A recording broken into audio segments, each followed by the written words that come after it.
जालना जिल्ह्यातील राजकीय वातावरण सध्या गरमावलेलं आहे। मोठ्या नेत्याच्या शिवसेनेच्या गळाला लागण्याची चर्चा रंगली आहे। उपमुख्यमंत्री एकनाथ शिंदे यांच्या उपस्थितीत 12 नोव्हेंबर रोजी त्यांच्या पक्ष प्रवेशाचा कार्यक्रम होणार आहे। शिवसेना नेते अर्जुन खोतकर यांनी या चर्चेला पुष्टी दिली आहे। त्यांनी माध्यमांना सांगितले, मी आज पेपर फोडणार नाही, उद्या तुम्ही पक्ष प्रवेश पाहाल असे सांगत आपल्या अनेक दिवसांच्या प्रतीक्षेला शेवट आला असल्याचेही जाहीर केले। यावेळी जालना जिल्ह्यातील आणि शहरातील आणखी बरेच मोठे नेते शिवसेनेत प्रवेश करणार आहेत अशी गुप्त सूचना देखील अर्जुन खोतकर यांनी दिली आहे।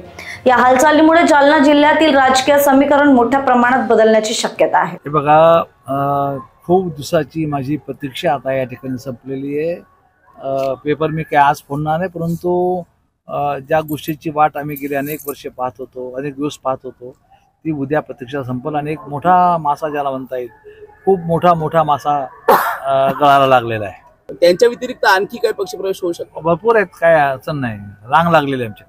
उद्या उद्घाटन होतंय गणेश विसर्जन कुंडाचं, काय सांगाल? कारण याच कुंडाला घेऊन सत्तेतीलच काही लोकांनी राजकारण केलंय।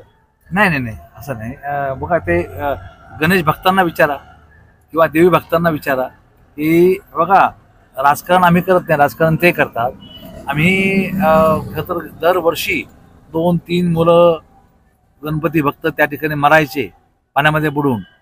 हे यावर्षी काही अप्रिय घटना घडली नाही, मग हे क्रेडिट तुम्ही आम्हाला देणार नाही? बाकी सर्व ठिकाणी चुका शोधत बसताल, चुका शोधायच्या बाकी ठिकाणी।